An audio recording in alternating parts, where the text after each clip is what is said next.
General Amara Okonkwo was watching her grandson draw a picture of a spaceship when the sky turned orange. She had taken the morning off from her duties at United Defense Command.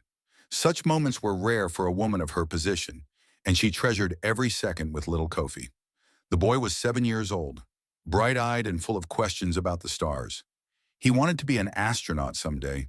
He wanted to meet the aliens that humanity had discovered just 15 years ago. The explosion came without warning. Amara grabbed Kofi and threw herself over his body as the windows of the school shattered inward. Glass rained down around them. Children screamed. Teachers shouted for everyone to get under their desks. Through the broken window, Amara saw something that would stay with her for the rest of her life. The city hospital, where her daughter had given birth to Kofi 7 years ago, was simply gone.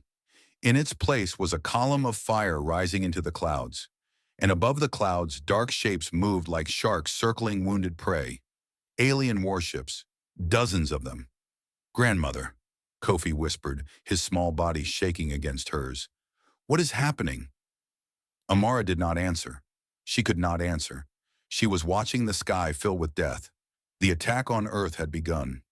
3,000 light-years away, Emperor Zolrath the Conqueror watched the assault on his command display with satisfaction.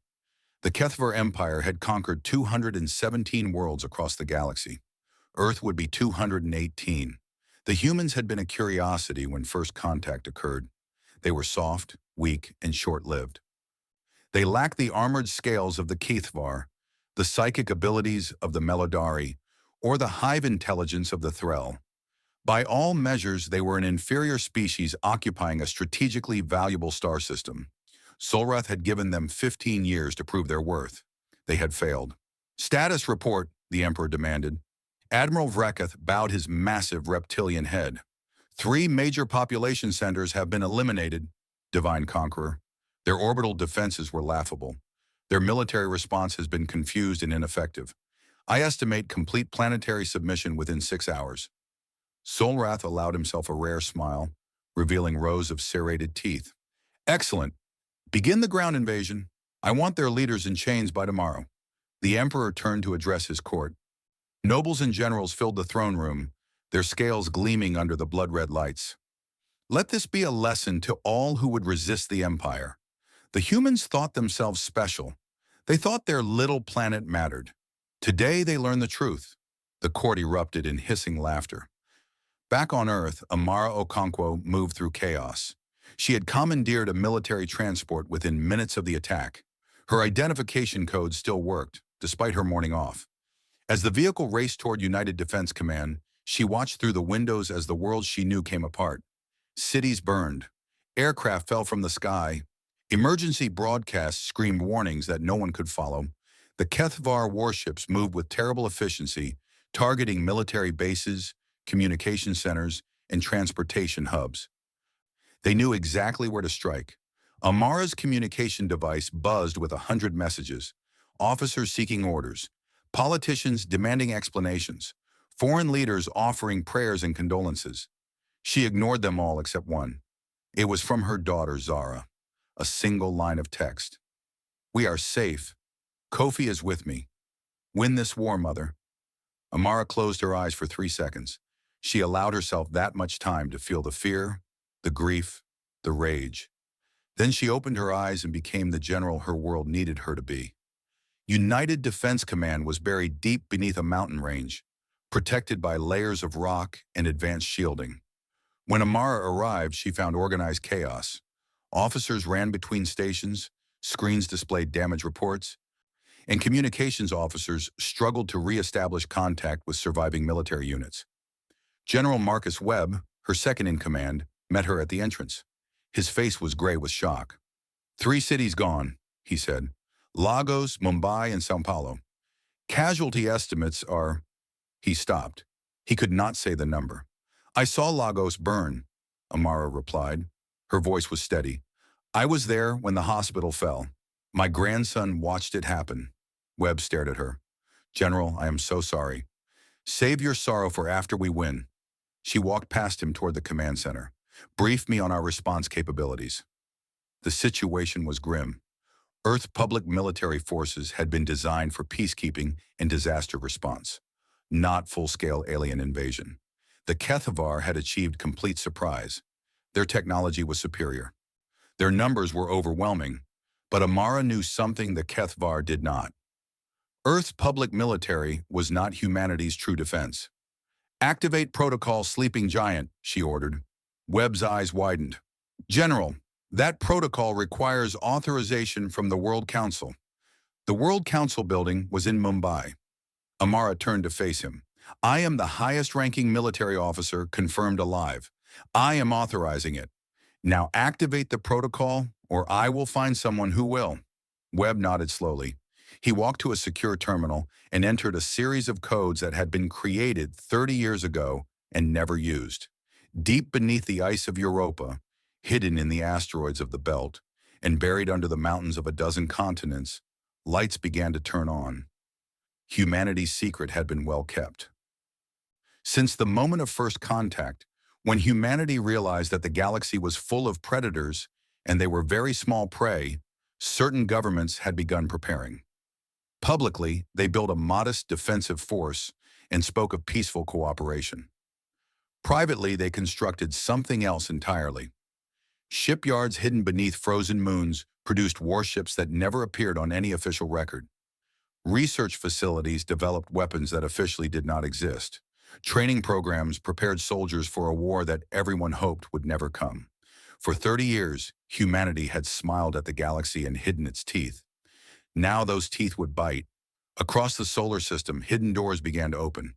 Ships launched from places the Kethavar had never thought to scan. Weapons platforms powered up on supposedly barren asteroids. Fighter squadrons rose from underground hangars on Mars. Admiral Vreketh was the first to notice something was wrong. "Divine Conqueror," he reported to Emperor Zolrath, "we are detecting anomalies." "Explain," Zolrath demanded.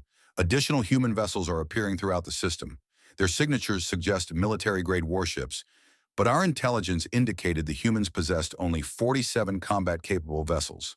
We have now counted over 300, and more are emerging." Zolrath leaned forward on his throne. For the first time in many years, he felt something unfamiliar. It took him a moment to recognize the emotion. It was concern. On Earth, General Okonkwo watched the tactical display with grim satisfaction. The hidden fleet was assembling. It was not enough to defeat the Kethavar Armada in direct combat, but it was enough to make them bleed. "Open a communication channel to the Kethavar flagship," she ordered. Her communications officer hesitated. "General, what should I say?" "Nothing. I will deliver the message myself." The channel opened. Amara Okonkwo stood straight, her gray uniform still dusty from the school where she had shielded her grandson. She looked directly into the camera, knowing that billions of Kethavar would see her face. "I am General Amara Okonkwo of the United Earth Defense Forces," she said. Her voice was calm, measured, and cold as deep space. "3 hours ago, your empire attacked my world without warning or provocation. You destroyed 3 of our cities. You killed millions of our people. You did this because you believed us weak. Because you believed we would surrender." She paused, letting the words hang in the void between stars. "You have made a terrible mistake." On the Kethavar flagship, Admiral Vreketh watched the human general with growing unease. There was something in her eyes that he recognized. He had seen it in the eyes of cornered predators on 100 worlds. It was the look of a creature that had stopped running and started hunting. "This is not a threat," General Okonkwo continued. "This is not a warning. This is a promise. You struck Earth first. You drew blood from a species that wanted nothing but peace, and now you will learn why every other species in this galaxy told you to leave us alone." She stepped closer to the camera. Behind her, tactical displays showed the human fleet growing larger by the minute. "Now we are coming for you." The transmission ended. Emperor Zolrath stared at the blank screen for a long moment. Then he began to laugh. The court joined him, their hissing laughter filling the throne room like steam from a volcanic vent. "Brave words from a dying species," the emperor declared. "Continue the invasion. Show these humans what happens to those who threaten the Kethavar Empire." But Admiral Vreketh did not laugh. He was studying the tactical data, watching the human fleet continue to grow. And in the cold calculations of war, he was beginning to see something that his emperor could not. The humans had been preparing for this. They had been preparing for 30 years. And they were very, very angry. In her command center, General Okonkwo allowed herself one final moment of emotion. She looked at the list of cities destroyed, the preliminary casualty figures, the faces of the dead scrolling across a memorial screen that someone had already created. Then she picked up her communicator and spoke 3 words that would change the history of the galaxy. Begin the counterattack. Emperor Zolrath, the Conqueror, sat upon a throne made from the bones of defeated kings. It was an ancient tradition among the Kethvar, stretching back 10,000 years to the tribal wars that had forged their species into the galaxy's greatest predators. Every ruler added to the throne. Zolrath himself had contributed 17 skulls from 17 worlds. He intended to add an 18th very soon. A human skull would look quite distinctive among the others. Play it again, he commanded. The recording of General Okonkwo's message filled the throne room once more. Her dark eyes stared out at the assembled court. Her voice echoed off walls decorated with the flags of conquered civilizations. You struck Earth first, now we are coming for you. The court erupted in laughter for the 5th time. Lord Kraveth, the Emperor's chief advisor, slapped his tail against the marble floor in amusement. Does she truly believe her little speech will frighten us? The Kethvar have crushed 100 species that spoke with such bravery. 147, Zolrath corrected. I have kept careful count. Forgive me, divine conqueror. 147 species that believe themselves special. 147 species that now serve the Empire in chains or lie extinct in their graves. Kraveth's eyes gleamed with cruel pleasure. The humans will be 148. Admiral Reketh stood silent at the edge of the gathering. He had not laughed at the human general's message. He had been too busy studying the tactical reports flowing in from the Sol system, and what he saw troubled him deeply. Divine Conqueror, he said carefully, I must report complications. The laughter died. Zolrath turned his massive head toward his admiral, golden eyes narrowing. Explain. The human counterattack has begun. Their hidden fleet is more substantial than anticipated. Our forces have lost 18 vessels in the past 3 hours. 18 vessels. Lord Kraveth waved a clawed hand dismissively. We have thousands. The humans are merely delaying the inevitable. That is not all. Admiral Reketh stepped forward, activating a holographic display. The human fighting style is unlike anything we have encountered. They do not follow standard fleet engagement protocols. They use ambush tactics, electronic warfare, and small team infiltration strikes. 3 of our capital ships were disabled by human soldiers who boarded them through maintenance ports. Emperor Zolrath leaned forward. Maintenance ports? Yes, Divine Conqueror. Ports designed for repair drones, barely large enough for a Kethvar child to crawl through. Yet human soldiers squeeze through these spaces, reach the engine rooms, and sabotage the vessels from within. Reketh paused. They then fought their way back out through armed security teams. The throne room fell silent. How many soldiers performed these attacks? Zolrath asked. 12 per ship. 36 humans disabled 3 capital ships that each carried a crew of 4,000. For the first time, no one laughed. Zolrath rose from his throne. He was enormous even by Kethvar standards, standing 12 feet tall, with scales the color of dried blood.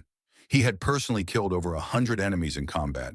He feared nothing in the galaxy, but he respected competence, and what Reketh described was deeply competent. What do we know about these humans? He demanded. Their history, their nature, their weaknesses. Lord Kraveth activated another display. They are a young species, Divine Conqueror, barely 300 years of spaceflight. Their homeworld is classified as a Category 4 Death World. Death World? Zolrath repeated. A planet with extreme environmental challenges, high gravity, dangerous predators, toxic flora, unstable climate. Such worlds typically produce hardy life forms. Kraveth shrugged his massive shoulders. But the humans appeared soft when we observed them. They spent their time pursuing art, science, and philosophy rather than conquest. We assumed their planet had weakened them. Perhaps, Reketh said quietly, we assumed wrong. 3,000 light-years away, the ancient Vorith watched the conflict unfold. The Vorith were the oldest spacefaring species in the known galaxy. They had existed for over 2 million years, witnessing the rise and fall of thousands of civilizations. They no longer built empires or fought wars. They simply observed, recorded, and occasionally offered warnings to those wise enough to listen. Elder Crystalline, the Vorith representative to the Galactic Council, had sent such a warning to the Kethvar Emperor 3 days before the attack on Earth. You should not have woken them. Zolrath had ignored it. Every conqueror ignored the Vorith, dismissing them as ancient relics with no understanding of modern warfare. But the Vorith remembered things that no other species could recall. They remembered the pattern that repeated itself across millions of years of galactic history. Every few 100,000 years, a new species would emerge from a death world. They would be small, fragile, and easily dismissed. The great empires of the time would bully them, threaten them, and occasionally attack them. And then the death world species would wake up. The Vorith had seen this pattern 17 times.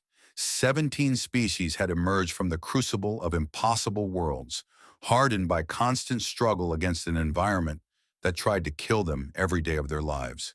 17 species had been pushed too far by arrogant empires. 15 of those 17 had become conquerors themselves, building empires that dwarfed anything the galaxy had seen before. The other two had become something worse. They had become judges. Elder Crystalline watched the human fleet engage the Kethvar forces and felt something that the Vorith rarely experienced anymore. Curiosity. Which type would the humans become? On the trading world of Melodar, Ambassador Sarith was packing his belongings. The Melodari were a peaceful species, dedicated to commerce and cultural exchange. They had no military forces, relying instead on their usefulness to all sides to guarantee their safety. They had maintained embassies on every major world for thousands of years, including the Kethvar homeworld. Now Sarith was leaving. His assistant, a young Melodari named Vela, watched him with confusion. Ambassador, surely this is premature. The humans are a small species with a single system. The Kethvar Empire spans 200 worlds. The outcome is not in doubt. Sarith paused in his packing. He was old by Melodari standards, nearly 400 years, and he had seen many conflicts, but none had concerned him as much as this one. Vela, do you know what makes a species dangerous? Military strength? Technological advancement? Numbers? No. Sarith closed his travel case. What makes a species truly dangerous is the combination of three traits. First, the ability to endure suffering.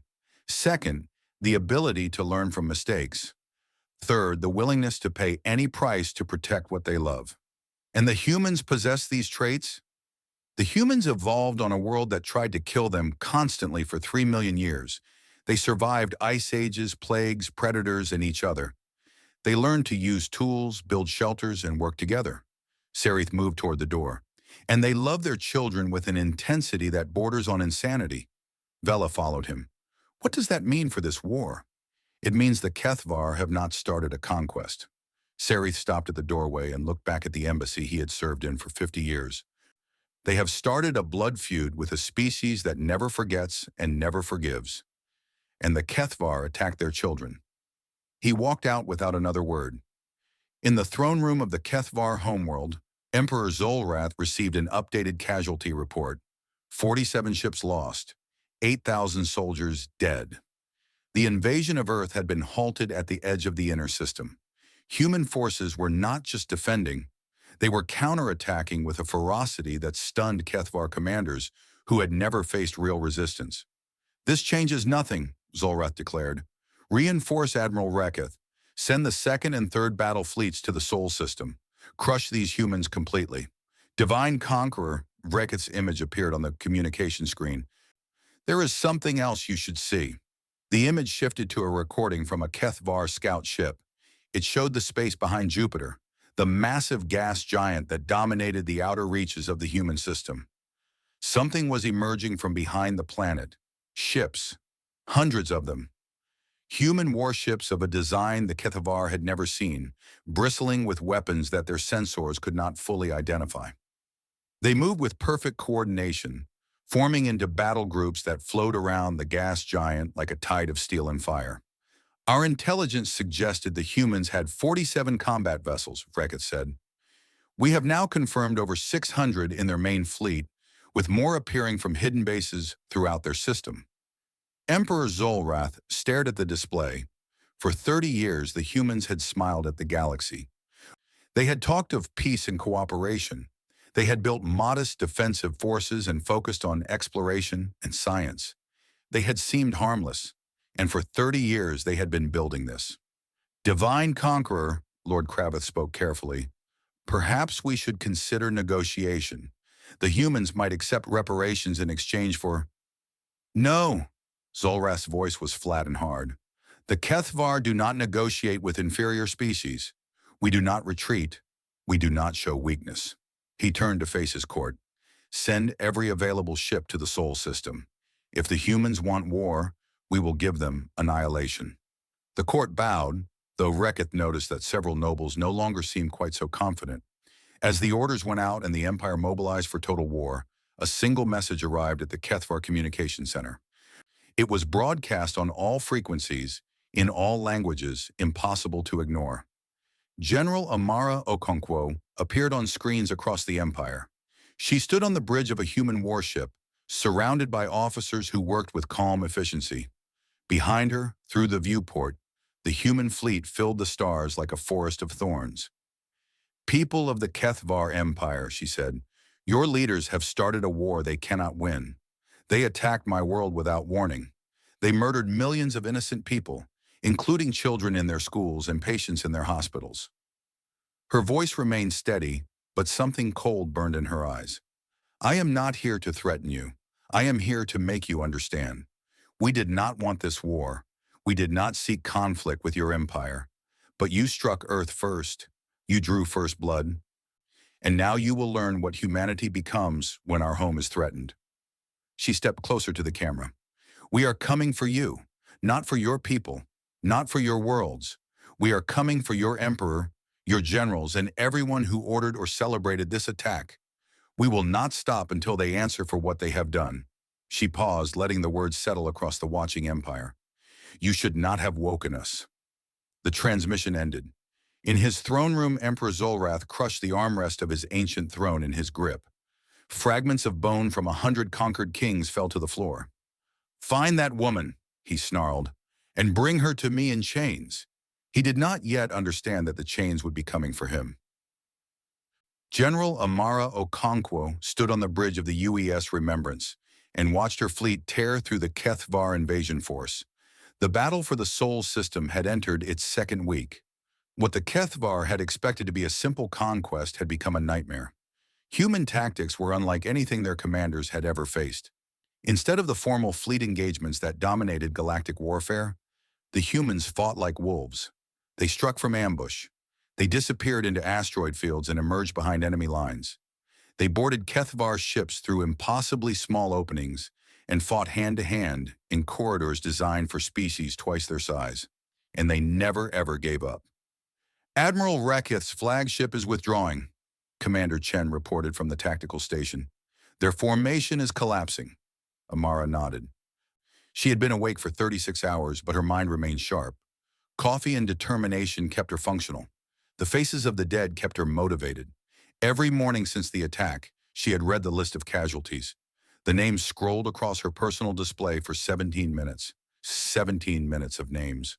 Mothers and fathers, children and grandparents, scientists and artists, and workers and dreamers. All gone in a flash of Kethvar plasma fire. She would read that list every morning until this war was over. Signal all ships, she ordered. Pursuit formation. No Kethvar vessel leaves this system. The human fleet moved as one. 600 warships plus another 300 support vessels swept across the solar system like a wave of steel. The Kethvar, who had arrived expecting easy prey, found themselves hunted instead. Admiral Reketh had lost 2/3 of his invasion fleet. The remainder was fleeing toward the outer system, desperately trying to reach jump distance so they could escape back to Kethvar space. Human ships harassed them every step of the way, picking off stragglers and damaged vessels. General, Chen spoke again, his voice suddenly sharp. Long-range sensors are detecting an energy buildup in the Kethvar formation. Amara turned to her display. The readings made her blood run cold. That is a Devastator-class weapon, said Admiral Yuki Tanaka, commander of the Second Fleet, speaking through the communication link. Planet killer technology. If they fire that at Earth, they would have to drop out of their retreat formation to aim it. Amara's mind raced through possibilities. They would be vulnerable for approximately 3 minutes during the targeting sequence. 3 minutes is not enough time to destroy a capital ship, Tanaka replied. Not even with our full firepower. Then we do not destroy it. Amara made her decision in an instant. We disable it. Commander Chen, signal the Wolfpack. Chen's fingers flew across his console. Wolfpack responding, General. Captain Kowalski is requesting target coordinates. Send them everything we have on that weapon. Tell her we need heroes. On the attack cruiser, Silent Hunter, Captain Maria Kowalski received the orders and immediately understood what they meant. The Wolfpack was humanity's most elite strike force. 50 small, fast ships crewed by volunteers who had trained for exactly this kind of mission. They were designed to get into places no ship should be able to reach and do things no sane commander would order. Maria had lost her husband in the initial attack on Earth. He had been a nurse at a hospital in Lagos. Now she commanded a suicide mission to save the planet he had loved. All Wolfpack ships, she broadcast to her squadron. You have the coordinates. You know what that weapon will do if it reaches Earth. We are going to stop it. Captain, her first officer, Lieutenant Park, spoke quietly beside her. The probability of survival for this mission is less than 3%. I know. Maria gripped the arms of her command chair. Set intercept course, maximum speed. 50 ships broke away from the human fleet and accelerated toward the Kethvar formation. They were small enough to slip through gaps in the enemy's defensive fire, fast enough to reach their target before the weapon could complete its targeting sequence. But not all of them would make it. General Okonkwo watched the Wolfpack's progress on her display. Each ship was a dot of light racing toward the Kethvar weapon platform. One by one, the dots began to vanish. Wolfpack 7 is down, Chen reported. His voice was professionally steady, but his hands shook slightly. Wolfpack 12 is down. Wolfpack 3 is down. Amara did not look away. She owed these men and women that much. She would witness every sacrifice. 20 ships reached the weapon platform. They swarmed around the massive Kethvar vessel like hornets attacking a bear. Plasma fire erupted in all directions. Explosions blossomed in the void. Weapon platform's targeting system is damaged, Chen reported. They cannot fire. Wolfpack 1? Amar asked. Chen was silent for a moment. Then he spoke quietly. Wolfpack 1 is no longer responding, General. Captain Kowalski's ship was among those that struck the platform directly. It appears she piloted her vessel into the weapon's primary focusing array. Amara closed her eyes. Maria Kowalski, 43 years old, wife of Dr. James Kowalski, deceased, mother of 2 daughters who were now orphans. She added the name to her list. How many Wolfpack ships survived? She asked. 7, General. They are returning to the fleet now. 7 survivors out of 50. 43 men and women had given their lives to save Earth from destruction. It was a price that Amara would carry for the rest of her days. But Earth was safe, for now. The remaining Kethvar ships finally reached jump distance and vanished into faster-than-light travel, fleeing back toward their empire. The invasion of Earth was over. It had taken 14 days and cost humanity nearly 4 million lives between the initial attack and the subsequent battles. But the Kethvar had lost over 60% of their invasion force. They had learned that humanity was not the easy prey they had expected, and now it was humanity's turn to attack. General Okonkwo called a meeting of her fleet commanders. 11 admirals and generals gathered in their Remembrances conference room, either in person or via holographic link. They represented the full military leadership of the human species. The Kethvar will not stop, Amara began without preamble. They have lost this battle, but their empire spans 200 worlds. They will rebuild their fleet and return, unless we ensure they cannot. Admiral Tanaka leaned forward. What are you proposing, General? We take the war to them.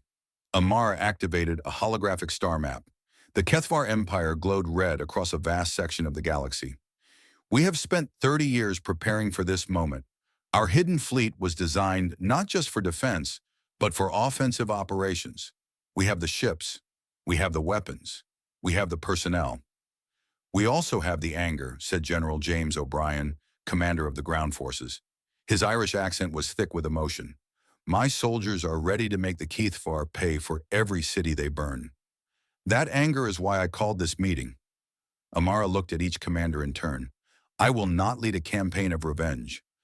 I will not become the monster that the Kethvar want us to be. The room fell silent. We are going to invade the Kethvar Empire, she continued. We are going to defeat their military, remove their leadership, and ensure they can never threaten Earth again. But we will do so with honor. We will not attack civilian targets. We will not murder prisoners. We will not commit genocide, even though they killed millions of our people. Some would say we have earned the right to revenge, Admiral Chen Wei, commander of the Third Fleet, spoke carefully. And some would be wrong. Amara's voice was iron. We will win this war. But when it is over, I want humanity to be able to look at itself in the mirror. I want my grandson to grow up proud of what we did, not ashamed of how we did it. The Kethvar attacked us because they saw us as animals. We will defeat them by proving we are something more. She pulled up navigation coordinates on the display. We launch in 72 hours. During that time, repair what can be repaired and resupply from the hidden depots. When we jump to Kethvar space, we go as liberators, not conquerors. The commanders saluted and began to disperse. Admiral Tanaka remained behind. Amara, she said quietly, using the general's first name for the first time in years. What you said about not wanting revenge, did you mean it? Amara was silent for a long moment. She thought about her grandson huddled under a school desk while the sky burned. She thought about the hospital where he was born, reduced to ashes in seconds. She thought about Maria Kowalski, who would never see her daughters grow up. I want revenge more than I have ever wanted anything in my life, she finally admitted. I want to watch the Kethvar homeworld burn. I want to hear Emperor Zolrath scream as everything he built collapses around him. She turned to face Tanaka. But wanting something and doing it are different things. If we become monsters to defeat monsters, then the Kethvar have won even in their defeat. We are better than that. We have to be better than that. Tanaka nodded slowly. Then I will follow you, whatever comes. What comes, Amara said, is the hardest war humanity has ever fought. Not because the Kethvar are strong, but because we will have to remain good while fighting evil. That is the true test. She looked out the viewport at the stars. Somewhere out there, the Kethvar Empire waited. 200 worlds of slave labor and tyranny, ruled by an emperor who thought nothing of destroying cities full of children. Plot a course for the Kethvar homeworld, she ordered. They wanted a war. Now they will have one. But it will end on our terms, not theirs. The human fleet began its preparations. Ships that had been hidden for 30 years were finally seeing their true purpose. Soldiers who had trained in secret for a conflict they hoped would never come were now ready to fight. And at the head of this armada stood a grandmother who had watched her city burn and chosen to respond with justice instead of vengeance. The wolves were awake, and they were coming. The first world they liberated was called Threll Prime. General Okonkwo had chosen it deliberately. The Threll were an insectoid species that the Kethvar had enslaved 3 centuries ago. They worked in the Empire's mining operations, their natural strength and resilience making them perfect for extracting ore in conditions that would kill most other species. The Kethvar treated them as tools, nothing more. The human fleet dropped out of faster-than-light travel at the edge of the system. Kethvar defense stations immediately began broadcasting warnings and threats. Within hours, a Kethvar battle group arrived to drive away the invaders. They were outnumbered 3-1. It did not help. Human ships moved through the Kethvar formation like water through fingers. The same tactics that had won the battle for Earth proved equally effective here. Small strike teams disabled capital ships from within. Electronic warfare disrupted Kethvar communications. Precision strikes eliminated command vessels while leaving troop transports untouched. Within 6 hours, the Kethvar military presence in the Threll system had ceased to exist. General Okonkwo personally led the ground operation. Her shuttle landed at the largest mining complex on the planet, where over 100,000 Thrall workers lived in conditions that shocked even veterans of human history's worst labor abuses. The Thrall were massive creatures, standing 8 feet tall with 6 limbs and hardened exoskeletons. But centuries of slavery had broken something in them. They cowered when the human soldiers approached, expecting new masters to replace the old. Amara walked through the mining camp until she found what she was looking for. In the administrative center, a Thrall female was chained to a processing station. She was larger than the others, her carapace marked with the patterns that indicated royal lineage. Queen Crystalex had once ruled the Thrall. Now she was a slave, forced to catalog the suffering of her own people. Amara knelt before the chained queen and spoke gently. "Your Majesty, I am General Amara Okonkwo of humanity. We have come to set your people free." Crystalex stared at her with compound eyes that had seen 300 years of horror.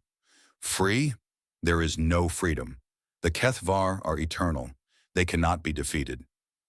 We defeated them at our homeworld. We defeated them here. We will defeat them everywhere." Amara reached out and touched the chains that bound the queen. "But I am not here to make promises about the future. I am here to remove these chains right now, in the present." She nodded to the soldier beside her. With a quick burst of plasma, the chains fell away. Queen Crystalex stood for the first time in decades. Her legs trembled, weakened by years of confinement. But she stood, and as she stood, she began to weep, her tears like drops of amber falling to the stone floor. "Why?" she asked. "Why would you do this? You do not know us. You owe us nothing. The Kethvar attacked my world because they believe the strong have the right to crush the weak." Amara helped steady the queen.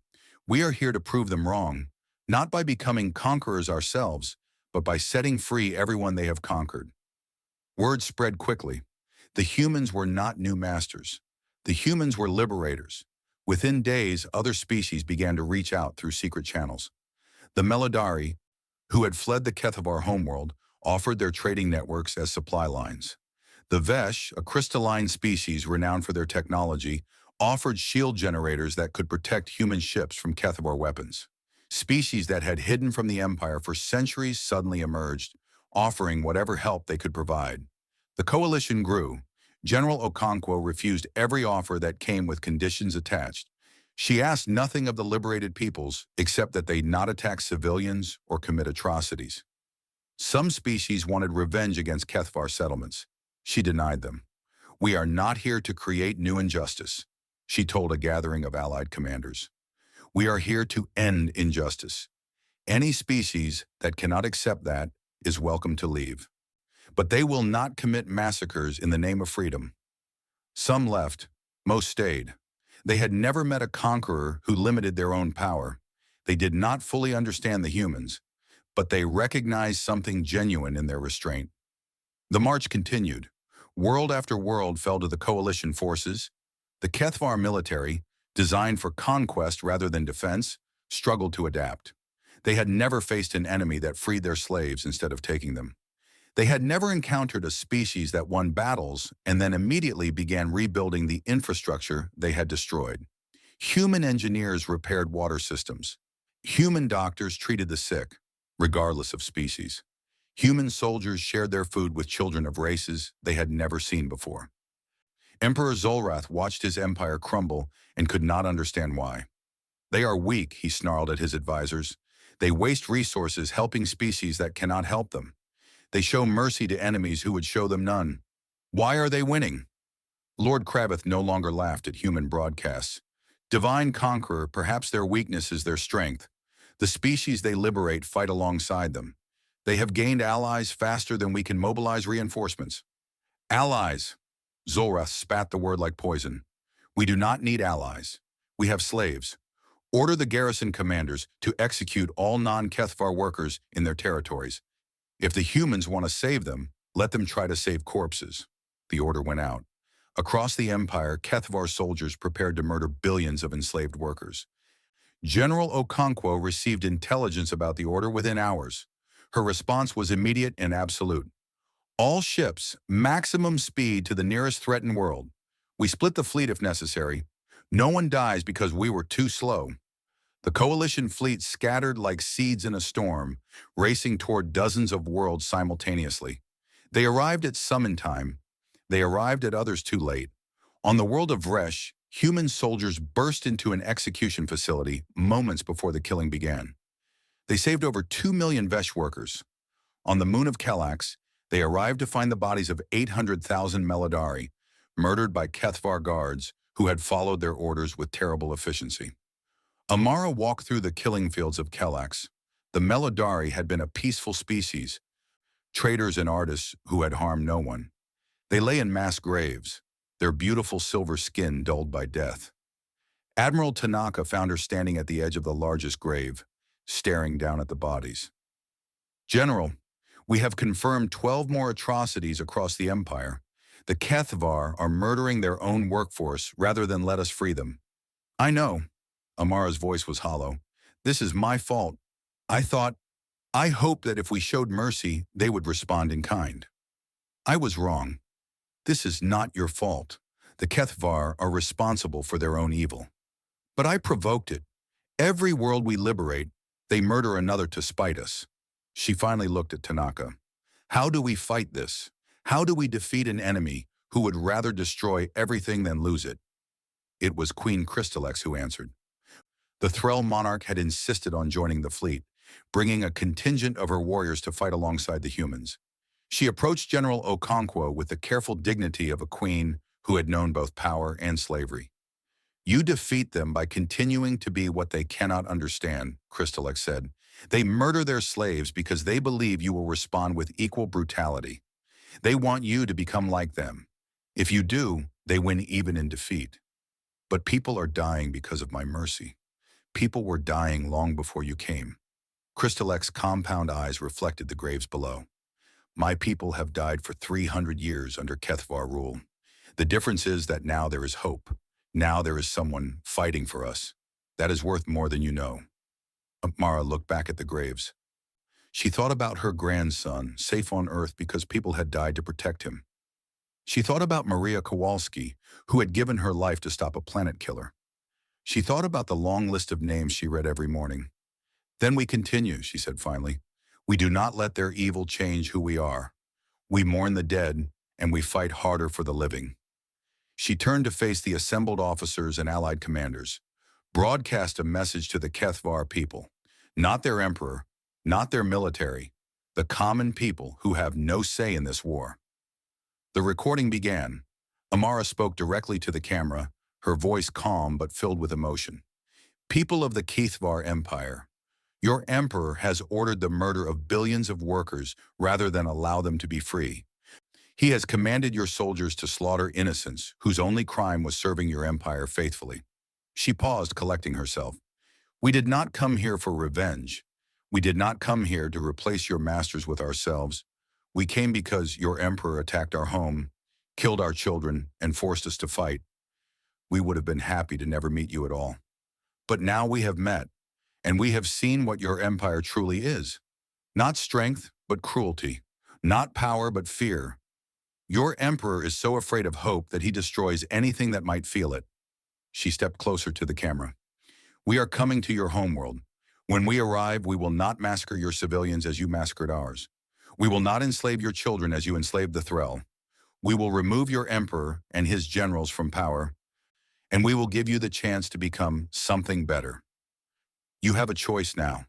You can fight for an emperor who would murder billions to preserve his pride, or you can wait for us to arrive and choose a different future." She ended the message with words that would echo across the galaxy for generations. "We are humanity. We came from a world that tried to kill us every day. We survived because we learned to work together, to hope together, to love together. Your emperor cannot defeat that. No tyrant ever has. We are coming, and when we arrive, things will change." The message went out on every channel. Across the Kethvar Empire, soldiers and citizens heard the human general's words. Some dismissed them as propaganda. Others began to wonder if perhaps there was another way. And in his throne room, Emperor Zolrath ordered every ship in the Empire to defend the homeworld. The final battle was coming. The Kethvar homeworld burned red beneath the stars. General Amara Okonkwo stood on the bridge of the UES Remembrance and watched the largest space battle in galactic history unfold before her eyes. The Coalition fleet, now numbering over 2,000 ships from a dozen species, faced the combined might of the Kethvar Empire. 3,000 warships defended the planet where the Kethvar had first evolved, where their empire had been born, where Emperor Zolrath waited on his throne of bones. All ships reporting ready, Admiral Tanaka announced. The Threll assault wings are in position. Vesh shield generators are at full power. Melodari intelligence confirms the enemy formation. Amara nodded. This was the moment everything had led to. 6 months of fighting across 200 worlds. Millions dead on both sides. Countless species freed from centuries of slavery. And now, the end. Signal all ships, she ordered. Begin the attack. The Coalition fleet surged forward. Human vessels led the charge, their crews hardened by months of constant combat. Threll warriors flew alongside them, finally able to fight against the masters who had enslaved them. Vesh ships provided protective shields that absorbed Kethvar weapons fire. Melodari craft coordinated communications across the entire fleet. It was not just a human war anymore. It was a galactic uprising. The Kethvar fought with desperate fury. They knew what defeat would mean. For 10,000 years, they had been conquerors. Now they faced conquest themselves. Every ship fought to the death. Every crew refused surrender. But the Coalition had something the Kethvar did not understand. They fought together not because they were forced to, but because they chose to. Each species brought its own strengths. Each crew trusted the others to hold their position. It was a unity that could not be created through slavery. The Kethvar lines began to break. Admiral Vreketh had been replaced twice since the war began. His successors had fared no better. Now the third admiral, a young officer named Thresik, watched his fleet being systematically destroyed and made a decision. All ships, fall back to orbital defense positions. Protect the palace at all costs. The Kethvar retreated, forming a tight ring around their homeworld. They had lost over half their fleet, but what remained was still formidable. Breaking through would cost the Coalition dearly. Amara studied the tactical display. Her advisors were already calculating casualty projections. The numbers were grim. We can bombard them from range, Admiral Chenwei suggested. Reduce their orbital defenses with long-range weapons, then move in for the final assault. That bombardment would last for weeks, Amara replied. Every day we wait, more of the enslaved die in the remaining occupied territories. We do not have the luxury of time. Then what do you suggest? Amara looked at the planet below. Somewhere down there, Emperor Zolrath waited in his palace. The monster who had ordered the attack on Earth. The tyrant who had murdered billions of slaves rather than free them. She could destroy him from orbit. A single coordinated strike could crack the planet's crust and end the war in an instant. Her officers had suggested it. Some of her allies had demanded it. General O'Brien, she called, are your ground forces ready? The Irish general appeared on the screen. His face was grim but determined. Ready and willing, ma'am. Though I should warn you, a ground assault on a Kethvar palace is essentially a suicide mission. Not suicide, sacrifice. Amara stood from her command chair. I will lead it personally. The bridge fell silent. Admiral Tanaka stepped forward. General, with respect, that is insane. You are the commander of this entire campaign. If I die, you take command and finish the job. Amara met her old friend's eyes. I will not glass a planet full of civilians. I will not murder billions of Kethvar who had no say in their emperor's crimes. If that means risking my own life to remove Zolrath surgically, then so be it. Why? Tanaka asked. After everything they have done, after Lagos and Mumbai and Sao Paulo, after Kelax, why do you still care about their civilians? Amara was quiet for a moment. Then she spoke. Because my grandson asked me once what I did in the war. When that day comes, I want to tell him that I fought the guilty and protected the innocent. I want him to be proud of what we did here, not ashamed of how we did it. She turned to face the full bridge crew. We did not come here to become monsters. We came here to stop them. If we destroy this world, we prove that the Kethvar were right about us all along. If we take the hard road, the dangerous road, and remove the Emperor without genocide, We proved them wrong. She looked at each face in turn. I need volunteers for the ground assault. No one is ordered. But if you believe in what we have been fighting for, I am asking you to stand with me one more time. Every hand on the bridge rose. The assault shuttle descended through a sky filled with fire. General Okonkwo sat in the lead craft, surrounded by the best soldiers humanity and its allies had to offer. Human Special Forces, Threll Royal Guards, Vesh Energy Specialists, even a few Melodari volunteers who had lost family on Kelax and demanded the right to see the end. The palace of Emperor Zolrath rose from the center of the capital city like a monument to cruelty. It was built from black stone and decorated with the trophies of 100 conquered worlds. The throne room at its heart had witnessed 10,000 years of tyranny. Today, that tyranny would end. The landing was brutal. Kethvar defenders fought with the fury of cornered animals. But the coalition soldiers had fought their way across an empire. They knew how to face fear and keep moving forward. Amara led from the front. She was 62 years old and her body ached from months of campaign stress. But she kept moving, kept fighting, kept advancing through corridors slick with blood and smoke. They lost soldiers with every step. Colonel Hassan, who had been with her since the beginning, fell to a plasma bolt. Lieutenant Vex of the Threll died protecting a wounded human private. Dr. Sarith, the old Melodari ambassador who had insisted on joining the assault, was killed by falling debris. Amara added each name to the list she carried in her heart. Finally, they reached the throne room. Emperor Zolrath sat upon his throne of bones, surrounded by his personal guard. He was enormous, even by Kethvar standards, his scales scarred by centuries of combat. In his clawed hand, he held a small device. "So you have come," he said. His voice echoed through the ancient chamber.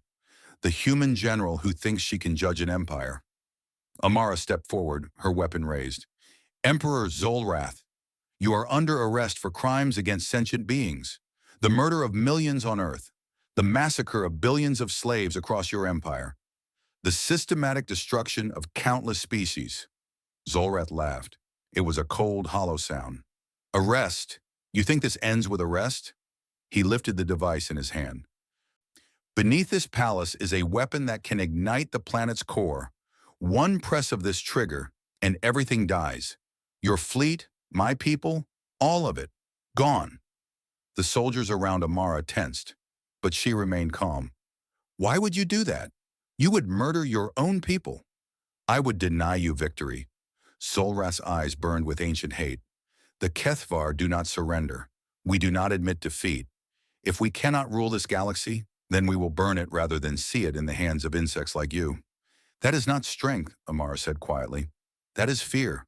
You are so afraid of losing power that you would kill everyone, including yourself, rather than face a world where you are not in control." "You call it fear. I call it legacy." Zolrath's claw tightened on the device. "What will you do, human? Kill me? I press the trigger the moment I die. Capture me? I press the trigger the moment you move. You have no options." Amara lowered her weapon. The soldiers around her gasped. Zolrath's eyes narrowed in confusion. "What are you doing?" "I am talking to you." Amara stepped closer, her hands empty. "Not as a general to an emperor, not as a conqueror to a defeated tyrant, just as one person to another. I have nothing to say to you." "Then listen." She stopped a few feet from the throne. "I have seen your empire. I have walked through your slave camps and your execution fields. I have watched your soldiers murder children because they were ordered to." She met his eyes. "And I have also seen your people. Ordinary Kethvar who never asked for this war. Parents who love their children. Young soldiers who follow orders because they do not know any other way. They are not evil. They are just trapped in a system you built. They are mine to command." "No, they are not." Amara's voice was steady. "You do not own people. You never did. That is the lie at the heart of everything you built. The slaves you captured, the worlds you conquered, the species you destroyed. None of them were yours. You just took them because you had the power, and you convinced yourself that power meant right." Zolrath's grip on the device trembled slightly. "If you press that trigger," Amara continued, "you will kill billions of your own people. The children playing in the streets outside, the families hiding in their homes, hoping the war will end. The young mothers wondering if their babies will see tomorrow. She took another step closer. Is that the legacy you want? Not Zolrath the conqueror, but Zolrath the destroyer of his own people? Is that how you want to be remembered for the rest of time? The throne room was silent. Zolrath stared at the human woman who had invaded his world, fought through his palace, and now stood before him with empty hands and steady eyes. He had killed thousands of enemies in personal combat. He had crushed rebellions and destroyed civilizations, but he had never faced someone who was not afraid of him. You could not understand, he said finally. You are young. Your species is young. You have not seen what I have seen, ruled what I have ruled. The galaxy is cruel. The weak are consumed by the strong. It has always been so. It does not have to be. Amara held out her hand. Put down the device. Let this end without more death. I cannot promise you freedom, but I can promise you something that you never gave your victims. A fair trial, a chance to speak, justice, not revenge. For a long moment, Zolrath was silent. His claw remained on the trigger. The fate of billions hung on his decision. Then one of his guards stepped forward. Enough. The guard was young, barely past maturity by Kethvar standards. His scales were still bright with youth, unmarked by the scars of age. He raised his weapon and pointed it at his emperor. I watched you order the execution of my sister's children because they were born on an occupied world. I stayed silent because I believed in the Empire. I believed in you. His voice shook. But I will not let you murder everyone I have left to save your pride. Another guard stepped forward, then another. Within moments, half of Zolrath's personal guard had turned their weapons on him. The Emperor stared at his soldiers in disbelief. You would betray me? After everything I gave you? You gave us war, the young guard said. She offers us something else. I want to see what that looks like. Zolrath looked at the device in his hand. He looked at the guards who had served him for decades. He looked at the human general who stood with empty hands and no fear. And slowly, carefully, he set the device down on the arm of his throne. Take him, Amara ordered. The guards moved forward to secure their former emperor. As they led him away in chains, Amara picked up the detonator and carefully deactivated it. The weapon beneath the palace powered down. Billions of lives were saved. The war was over. 6 months later, General Amara Okonkwo returned to Earth. She walked through the memorial park that had been built where Lagos once stood. 3 million names were carved into walls of black marble, each one a life lost in the initial attack. She read them slowly, as she had every morning since the war began. At the end of the wall, a young man waited for her. Kofi was 13 now, tall and serious with his grandmother's eyes. He had survived the war in a shelter, watching broadcasts of the battles that raged across the galaxy. He had seen his grandmother on screens throughout the solar system, the face of humanity's fight for survival. Now she was just his grandmother again, gray and tired and carrying the weight of everything that had happened. You came home, he said. I promised I would. She embraced him, holding tight to the one thing that had kept her going through the darkest moments. I am sorry it took so long. They walked together through the memorial, past the names of the dead and the flowers left by the living. Other people nodded to Amara as they passed. They did not cheer or applaud. They simply acknowledged her with quiet respect. What happens now? Kofi asked. We rebuild. We work with our allies to create something better than what came before. The Kethvar will have a new government, one that has to answer for the Empire's crimes, but also has the chance to change.